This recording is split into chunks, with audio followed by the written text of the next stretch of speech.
जो रहते हिंदुस्तान में हैं, गाते पाकिस्तान की हैं, उन्हें भारत की अदालतों पर भी विश्वास नहीं है। सुप्रीम कोर्ट के फैसले का मैं स्वागत करता हूं और मुझे पूरा भरोसा है कि जिन्होंने जुल्म किया है, जिन्होंने अत्याचार किया है, उनको सजा जरूर मिलेगी।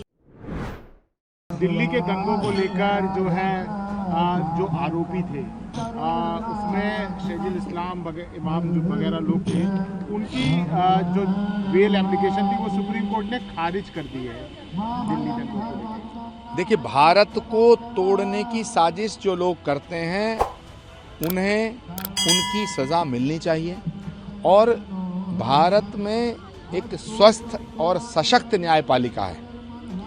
जो भारत में रहता है उसे भारत की न्यायपालिका पर विश्वास है, लेकिन जो रहते हिंदुस्तान में हैं, गाते पाकिस्तान की हैं, उन्हें भारत की अदालतों पर भी विश्वास नहीं है। सुप्रीम कोर्ट के फैसले का मैं स्वागत करता हूं और मुझे पूरा भरोसा है कि जिन्होंने जुल्म किया है, जिन्होंने अत्याचार किया है, उनको सजा जरूर मिलेगी।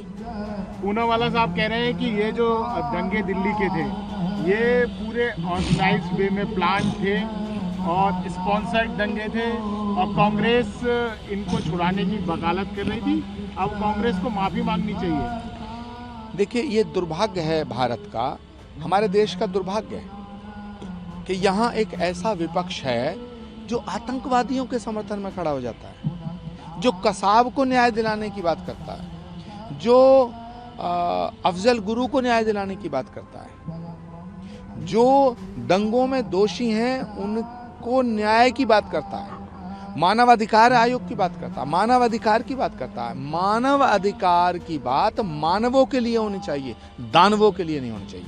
जो निहत्थे लोगों पर गोली बरसाते हैं, पत्थर बरसाते हैं, मैं उन्हें मानव नहीं मानता, वो तो दानव है। तो दानव के साथ तो वही सलूक होना चाहिए जो दानवों के साथ होता है। उधर मोहन भागवत साहब कह रहे हैं कि लव जिहाद जैसे मामलों के लिए घर से ही प्रयास जरूरी है, घर से ही हमें प्रयास करने होंगे और बच्चों को माँ जो है उसमें मेन लीडर का रोल अदा करती है, जो मेन कलाकार वो होती है। देखिए, मोहन जी भागवत जो हैं वो देश के अभिभावक के रूप में बोल रहे हैं और मैं ऐसा मानता हूं कि वो अपने अनुभव के आधार पे अपना विचार रख रहे हैं।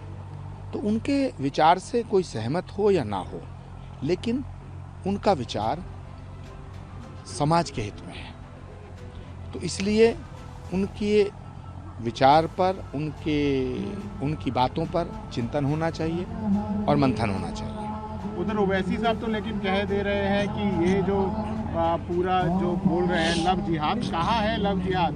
यदि है तो संसद में आंकड़े पेश करें। देखिए, ओवैसी साहब दूसरे जिन्ना बनना चाहते हैं। ओवैसी साहब ऐसा सोच रहे हैं कि एक दिन इस देश का एक टुकड़ा और होगा और उस टुकड़े के वो मोहम्मद अली जिन्ना बन जाएंगे। मुझे लगता है ओवैसी साहब का सपना साकार नहीं होगा। ट्रम्प फिर धमकी दे रहे हैं, कह रहे हैं कि जो है मोदी फिर बोल रहे हैं कि यदि रूस से तेल लिया गया तो फिर टैरिफ लगाने की बात कर रहे हैं।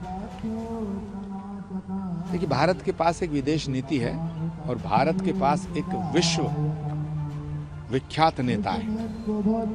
तो मुझे लगता है कि जो ट्रम्प चाहते हैं भारत वो नहीं करेगा। आप देखना, जो भारत चाहेगा ट्रम्प को वही करना पड़ेगा। उधर ओवैसी साहब भी कह दे रहे हैं कि जैसे अमेरिका ने किया है ऐसे ही मोदी जी को भी 26/11 के दंगों के मास्टरमाइंड को भारत लाना चाहिए, जैसे मैंने। ओवैसी साहब बोलते कुछ हैं, सोचते कुछ हैं, करते कुछ हैं।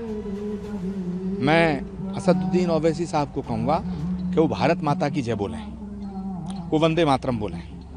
जिस दिन असदुद्दीन ओवैसी भारत माता की जय बोलेंगे, असदुद्दीन ओवैसी जिस दिन वंदे मातरम बोलेंगे, मैं खुद उनके घर जाऊंगा।